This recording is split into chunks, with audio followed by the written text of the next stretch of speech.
Small Farm Roundtable seeks to address mission-critical issues for smaller architectural firms, marketing and building relationships, personal connection, continuing education, gain some contacts, resource, important, experiences, referrals, community, collaboration, commitment, our voice, EIE umbrella.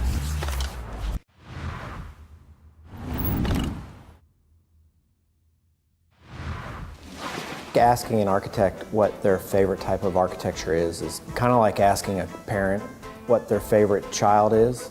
I really have a love for residential, and so while my day job is doing commercial projects, I do residential on the side.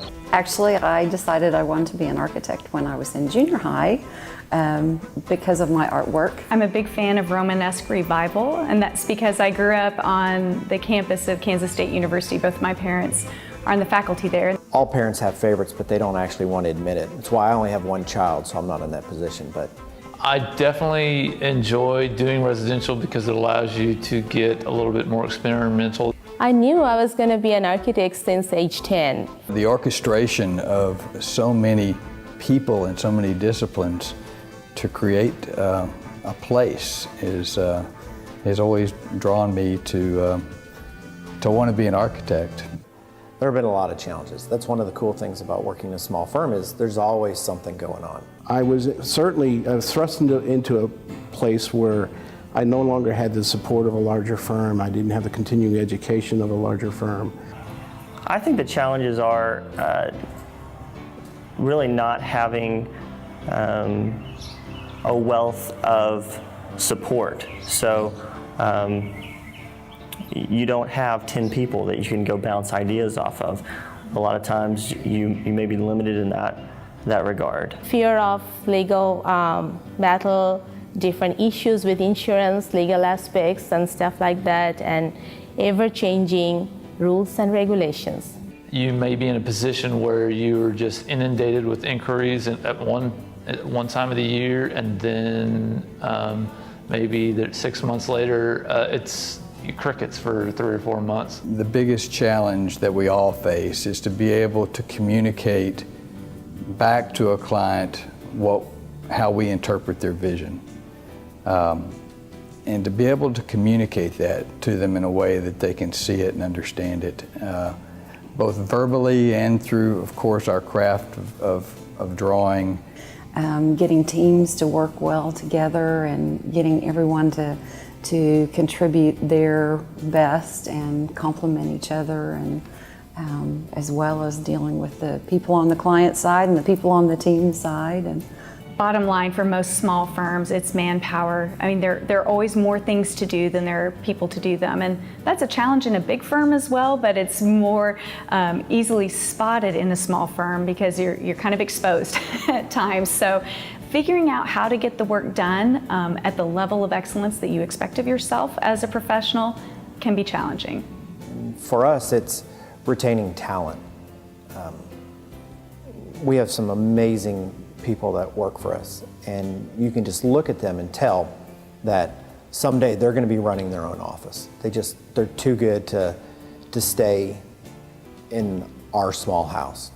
Being a small firm, you have the flexibility to really have one-on-one relationships with owners. In a residential sense, the homeowners, you have a closer relationship with contractors. I think it really comes down to a very simple thing, and that is you wear many hats in a small firm. You know, what you trade for specificity in a large firm, you trade for opportunity in a small firm. You know, we have guys, women, folks in our office that they're able to take on as many responsibilities as they're willing to. So if they want to go to client meetings, if they want to try to write proposals, if they want to sit in construction meetings, they're able to do all those things. I think small firms are uniquely situated to provide one-on-one service for clients, and when we talk about marketing and building relationships, the key word there is relationship, and a small firm has that unique ability to say, I'm going to put a principal on your project. You have the decision maker involved start to finish, and I think there are a significant number of clients that like that kind of one-on-one interaction. Having sort of a community with those relationships is a really neat thing happens when you're with a smaller group of people. I don't have just finished buildings. I have relationships that live on way beyond my building. I think that there's definitely a recognition by clients of the AIA designation after someone's name. And I think what that does for the client is it reassures them of a quality level because they know that there's a continuing education aspect to it. 1 in 4 members of AIA are small firm single sole practitioners with perhaps no employees. The advantage for the small firm owner is you're not all on your own. You have the opportunity to be able to build a network that if you have an issue that comes up, you can pick up the phone very easily and call and talk it through with one of your colleagues. Getting involved, even if it's not in AI, but investing in something other than yourself, but investing in your career. Share knowledge. That's really a lot of what we do. So, and not just with clients, but with the younger architects and associates and students, and I think that's an opportunity for us. The areas that you lack as a small firm are those resources, are those outside perspectives and opinions. So gathering with other small firm owners or people that are involved with small firms allows you to bridge that gap.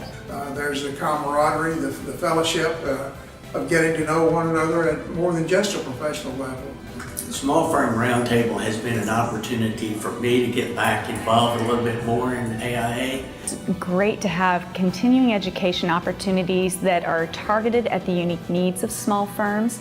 A larger firm can go out and seek CEUs in all kinds of different ways, and to have a group that comes together with shared experience, shared lessons learned, that's a really special thing, and I think it's great that Dallas AIA is putting this attention on the small practice. There's a collaboration in the industry now and a sharing of information and a sharing of what works and what doesn't work that is really, really valuable, and you learn from one another, and to me that is the by and far the largest value that I get out of the AIA.